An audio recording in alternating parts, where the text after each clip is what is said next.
नमस्कार बच्चों, मैं आपकी स्कूल काउंसलर बोल रही हूँ। बेटा, आज मैं जो वीडियो लेके आई हूँ आपके लिए, उसका शीर्षक है इंटरपर्सनल रिलेशनशिप, अंतर्वैयक्तिक संबंध। इंटरपर्सनल रिलेशनशिप के बारे में जानने से पहले मैं आपको ये बताना चाहूँगी कि ये जानना आपके लिए ज़रूरी क्यों है। बेटा, आप सभी बच्चे धीरे धीरे बड़े हो रहे हो, अब छोटी क्लासेस से बड़ी क्लासेस में आ रहे हो। जैसे 5वीं वाले बच्चे छठी में आ गए हैं, छठी वाले 7वीं में, 7वीं वाले 8वीं में आ गए हैं। तो इस तरीके से आपकी क्लासेस चेंज होती गई हैं। उसी तरीके से आपके जो पढ़ने का तरीका है, आपके जो सब्जेक्ट हैं वो भी थोड़े से ऊपर के लेवल के हो गए हैं। सेम ऐसे ही जैसे जैसे आपकी उम्र बढ़ती है, आपकी भावनाएं, आपके सोचने का तरीका, आपके समझने का तरीका, ये सब बदलते जाते हैं। तो इससे हम जब हम इन बदलाव से गुजरते हैं तो फिर हमारे जो फ्रेंडशिप होती है, हमारी जो हमारे दोस्तों के साथ हमारे व्यवहार होते हैं, हमारे माता पिता के साथ जो हमारे व्यवहार होते हैं, हमारे टीचर्स के साथ जो हमारे व्यवहार होते हैं, कहीं ना कहीं उनमें भी बदलाव आने लगता है। तो इसलिए बेटा, हमें ध्यान देना चाहिए कि हमारा जो अंतर्वैयक्तिक संबंध है, इंटरपर्सनल रिलेशनशिप है, हमारे दोस्तों, हमारे पेरेंट्स और हमारे टीचर्स के साथ और हमारे जानने वालों के साथ, वो किस तरीके से चेंज हो रहे हैं। और अगर वो गलत हैं या फिर वो गलत दिशा में जा रहे हैं तो हमें उन्हें कैसे संभालना चाहिए, इसी के बारे में यहाँ पे कुछ चीज़ें हम आपको बताएंगे। अंतर्वैयक्तिक संबंध क्या है? यह दो या उससे अधिक लोगों के बीच का व्यक्तिगत, भावनात्मक, सामाजिक, व्यावसायिक संबंध होता है जो समाज में लोगों को स्थायी या अस्थायी रूप से आपस में जोड़े रखता है।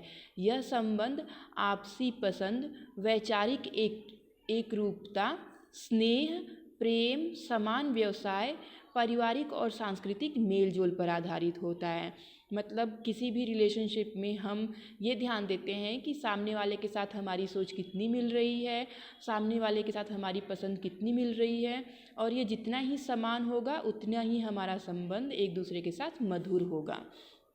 ठीक है बेटे, अभी हम बात करेंगे इंटरपर्सनल रिलेशनशिप के टाइप्स कौन कौन से हैं, मतलब कैसे कैसे ये इंटरपर्सनल रिलेशनशिप ग्रो अप होता है। जैसे family, friendship, students and teachers, classmate, इन सब के साथ हमारे आपसी संबंध होते हैं। अगर हम फैमिली की बात करें तो फैमिली में आपके जो जितने भी मेंबर हैं, आपके अगर दादा दादी आपके साथ रहते हैं, अंकल आंटी होते हैं साथ में, ताया और ताई और ताऊ जी रहते हैं, तो और मम्मी पापा भाई बहन सारे लोग, तो इनके साथ हमारे रिलेशनशिप कैसे हैं इस पे भी ध्यान देना चाहिए। इनके साथ हम कैसे व्यवहार करते हैं, इनकी बातों को हम किस तरीके से लेते हैं, इनकी बातों को हम कितना समझते हैं, ये सब डिपेंड करता है कि हमारा इंटरपर्सनल रिलेशनशिप कैसा है इनके साथ। मतलब हमारा इनके साथ संबंध मधुर है या फिर अच्छा नहीं है। ये सब डिपेंड करता है कि हम इनकी बातों को कितना समझते हैं और वो हमें कितना समझते हैं। फ्रेंडशिप, बेटा फ्रेंडशिप कई तरीके की होती है।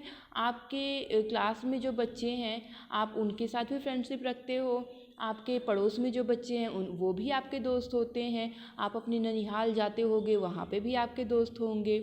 आप अपने गांव जाते होगे, वहाँ भी आपके दोस्त होंगे। उसमें से कुछ आपके बहुत अच्छे दोस्त होते हैं और कुछ एक बस ऐसे नॉर्मल फ्रेंड होते हैं। तो बहुत अच्छे जो दोस्त होते हैं आपके, उनके साथ आपके रिलेशन कितने अच्छे हैं ये इस बात पर डिपेंड करता है कि आप उनकी कितनी चिंता करते हैं, वो आपकी कितनी चिंता करते हैं, आप दोनों के विचार आपस में कितने मिलते जुलते हैं। अगर आपकी विचार, आपकी रुचियाँ एक दूसरे से काफ़ी मिलती जुलती हैं तो ऐसे लोग आपस में बेस्ट फ्रेंड बन जाते हैं। और अगर आपके विचार उतने नहीं मिलते जुलते, आपके इंटरेस्ट जो होते हैं आपस में इतने नहीं मिलते जुलते, फिर भी आपको वो व्यक्ति अच्छा लगता है, आपकी फ्रेंड आपको अच्छी लगती है, तो एक नॉर्मल फ्रेंडशिप होती है हमारी। ठीक है बेटा। Students and teachers, students and teachers के साथ के बीच जो इंटरपर्सनल रिलेशनशिप होते हैं वो कैसे होते हैं? बेटा बहुत सारे बच्चे होते हैं जो पढ़ने में बहुत अच्छे होते हैं और सारा काम अपना टाइम पे पूरा करते हैं, अच्छे नंबर लाते हैं, टीचर्स की बात सुनते हैं, टीचर्स की रिस्पेक्ट करते हैं, टीचर्स उन पे बहुत ध्यान देते हैं और वो क्लास में सारे बच्चे उनको काफ़ी जानते हैं। ठीक है, तो कहते हैं कि इसकी एक पहचान बनी हुई है क्लास में इस बच्चे की। वहीं पे एक बच्चा ऐसा है जो कि क्लास में हमेशा उद्दंडता करता रहता है, हमेशा शैतानी करता है, टीचर से अच्छे से बात नहीं करता, टीचर्स की रिस्पेक्ट नहीं करता, कोई भी काम समय से पूरा नहीं करता और नंबर भी उसके एग्ज़ाम में नहीं अच्छे आते। तो जानते तो इसको भी होंगे क्लास में लोग, है ना, क्योंकि इंसान दो ही तरीक़ों से तो जाना जाता है, एक कुछ अच्छा करके और एक बुरा करके। लेकिन अब यहाँ पे अंतर्वैयक्तिक संबंध किसके साथ अच्छे होंगे, आप खुद सोचो कि जो बच्चा क्लास में अच्छा है, हर काम करके टीचर्स को देता है, टीचर्स की रिस्पेक्ट करता है, उसके संबंध अपने टीचर्स के साथ अच्छे होंगे, या फिर जो बच्चा शैतानी करता है, टीचर्स की बात नहीं मानता है और उनकी रिस्पेक्ट नहीं करता, उनके संबंध अच्छे होंगे। ये आप लोग खुद सोचो। ठीक है बेटा। और एक बात ध्यान देने वाली बात है बच्चों कि आप लोग सोचते हो कि आपके टीचर भेदभाव करते हैं क्लास में और किसी बच्चे पे ज़्यादा ध्यान देते हैं, उस आप पे नहीं देते ध्यान। तो आपको ये बात सोचनी बहुत ज़रूरी है कि आप कितनी अपने टीचर्स की बात सुनते हो और अपने टीचर्स के दिए हुए कार्यों को कितना जल्दी पूरा करके देते हो, आप पढ़ाई में कितने अच्छे हो, ये सब इस पर डिपेंड करता है। कोई भी टीचर्स जो हैं वो अपने बच्चों के साथ भेदभाव नहीं करते, जो पढ़ता है उसे भी पढ़ाते हैं और जो नहीं पढ़ता है उसे भी पढ़ाते हैं। ये नहीं कि उसे कहते कि मैं तुम्हें नहीं पढ़ाऊँगा। बस इतना सा फ़र्क है कि जो नहीं पढ़ना चाहता टीचर्स उसको थोड़ा फोर्स करते हैं, उनको डांटते हैं, जो पढ़ना चाहता है उसको नॉर्मली प्यार से बोल के पढ़ा लेते हैं। तो जो डांट खाता है बच्चा, वो ये ना समझे कि टीचर्स हमसे दुश्मनी निकाल रहे हैं। बस इतना ध्यान दो कि तुम्हारे में ऐसी क्या कमी है भाई कि टीचर्स तुम्हें इतना ध्यान नहीं दे रहे हैं और तुमको डांट के हमेशा बोलते हैं, और सामने वाले में क्या खूबी है कि टीचर्स उससे हमेशा प्यार से बात करते हैं। ठीक है बेटा। अगला है क्लासमेट। क्लासमेट मैंने जैसे बताया कि आपके फ्रेंड कई तरीके के होते हैं, एक बेस्ट फ्रेंड होता है, एक फ्रेंड होता है। लेकिन क्लास में अगर आप हो और आपके साथ और भी बच्चे हैं, उसी में से कुछ आपके फ्रेंड हैं, कुछ बेस्ट फ्रेंड हैं, बाकी जो बच्चे हैं जिनके साथ आप कुछ नहीं कोई फ्रेंडशिप नहीं रखते हो, फिर भी उनके साथ आपका एक संबंध बनता है जो कि क्लासमेट सहपाठी कहलाते हैं आपके। तो आप कह सकते हो कि ये आपके सहपाठी हैं और उनके साथ आपके रिलेशनशिप भी अच्छे होने चाहिए, क्योंकि बाई चांस कभी ऐसा होता है कि आप हमेशा डिपेंड रहोगे अपने फ्रेंड पे, बेस्ट फ्रेंड पे। अगर वो नहीं आते हैं तो वो आपके जो सहपाठी होते हैं वही आपकी हेल्प करते हैं चीज़ों को बताने में कि क्लास में कल क्या पढ़ाया गया था जब तुम नहीं आए थे। तो हमें अपने क्लासमेट्स के साथ भी अच्छे संबंध बना के रखने चाहिए बेटा।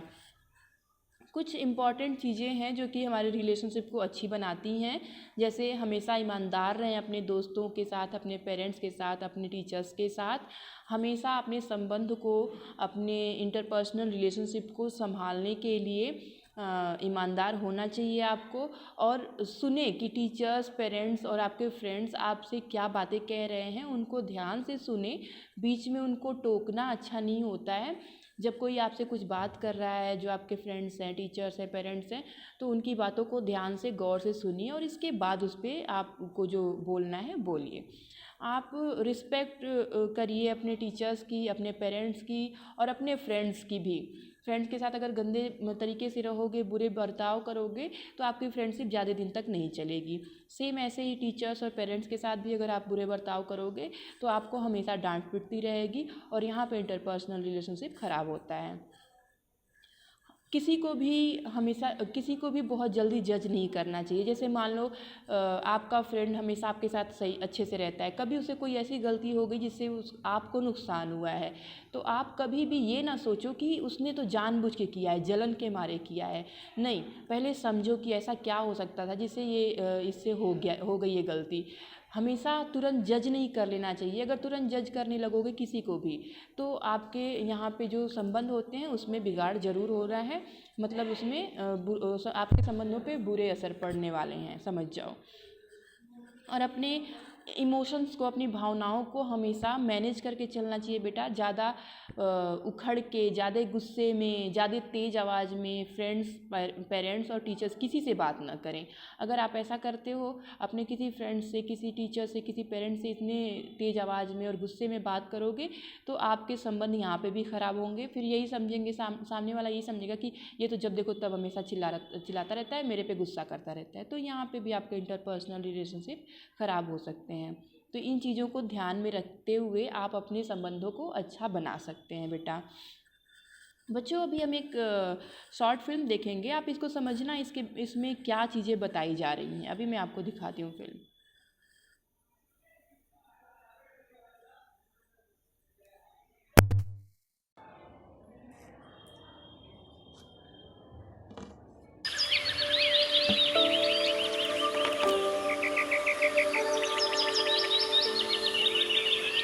पता नहीं लोग लड़कियों को क्यों पढ़ाते हैं। क्या हुआ दादी?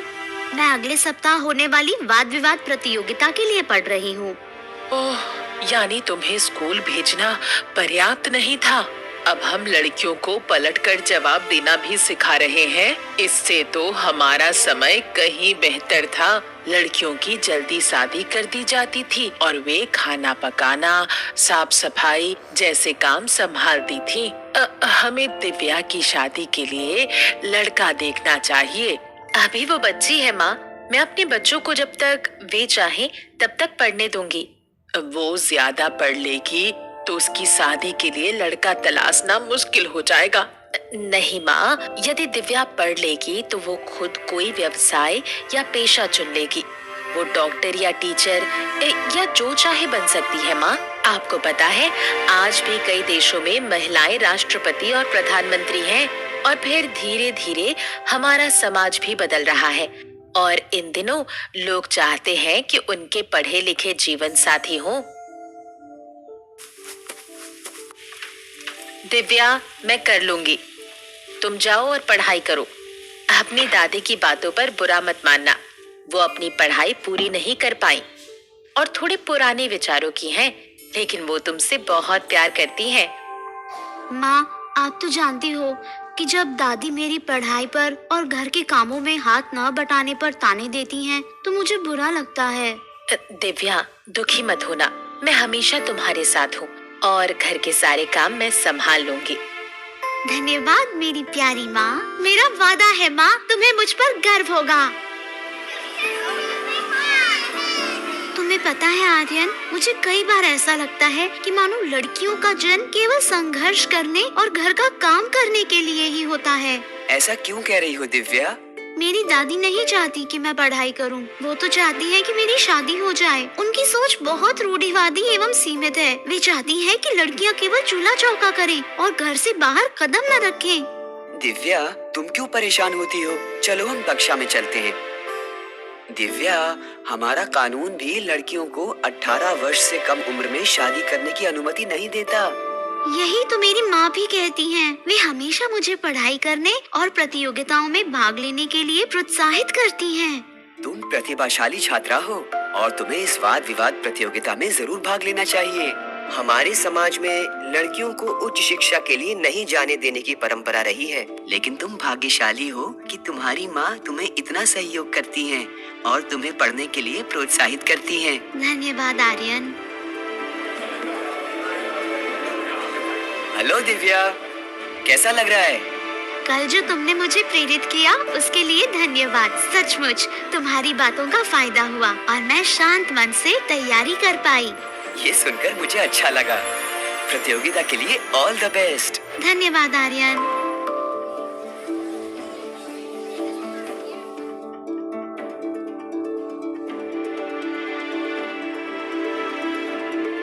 इस वर्ष की जिला वाद विवाद प्रतियोगिता की विजेता है दिव्या।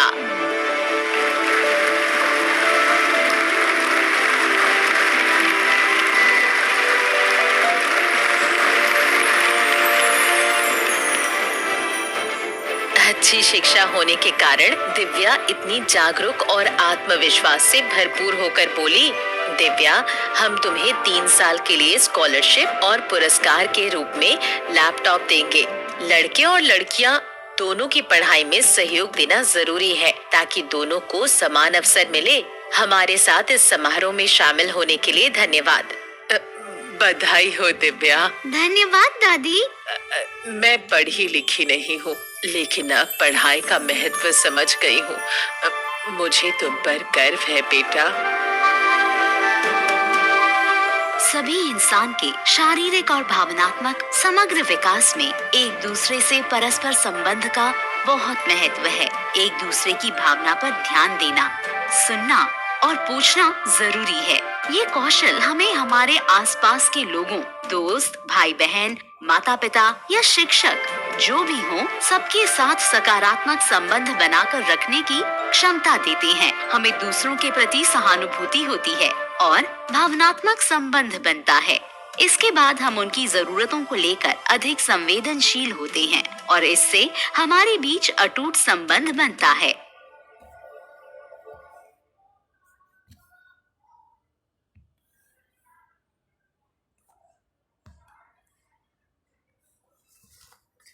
बच्चों, आपने देखा यहाँ पे जो अभी ये फिल्म चल रही थी उसमें भी दिखाया गया है कि कैसे दिव्या अपनी दादी की बात सुन के थोड़ी दुखी तो हो रही है। उसकी दादी की बातें उसे थोड़ी अच्छी नहीं लगी, लेकिन फिर भी वहाँ पे उस बच्ची ने दादी को जवाब नहीं दिया, कुछ गलत नहीं बोला। वो अपनी माँ से बात करती है, माँ के साथ उसके संबंध अच्छे होते हैं। वो अपनी माँ से बात करती है, माँ और दादी के संबंध आपस में अच्छे होते हैं, इसलिए माँ जो कहती हैं वो दादी सुन लेती हैं। और इसके बाद जब उसके फ्रेंड, जो उसका फ्रेंड आर्यन है, उसके साथ भी उसके संबंध अच्छे होते हैं, इसलिए जब वो अपनी परेशानी बताती है अपने फ्रेंड को तो वो उसको समझाता है और उसको मोटिवेट करता है, प्रोत्साहित करता है कि तुम अपनी तैयारी पर ध्यान दो। तो इस तरह से बेटा, अगर हम अपने आसपास के लोगों के साथ अपनी भावनाओं पे कंट्रोल रखते हुए भावनात्मक और विचारात्मक संबंध अच्छे रखें तो हमें हमेशा इसका कुछ ना कुछ अच्छा फल ही मिलता है, जैसे कि आपने वीडियो देखा और उसमें आपको समझ आया है। ठीक है बच्चों, इस तरीके से आप भी अपने पेरेंट्स, अपने फ्रेंड और अपने टीचर्स के साथ अच्छे संबंध रखोगे तो आपको हमेशा इनसे सपोर्ट ही मिलेगा, कभी भी आपका बुरा नहीं होगा। ठीक है बच्चों, उम्मीद है आपको ये चीज़ें समझ में आ गई होंगी जो मैं तुम्हें बताना चाहती थी। आगे मैं आप लोगों के लिए एक दूसरा वीडियो लेके आऊँगी। तब तक के लिए खुश रहिए, मस्त रहिए। बाय बच्चों।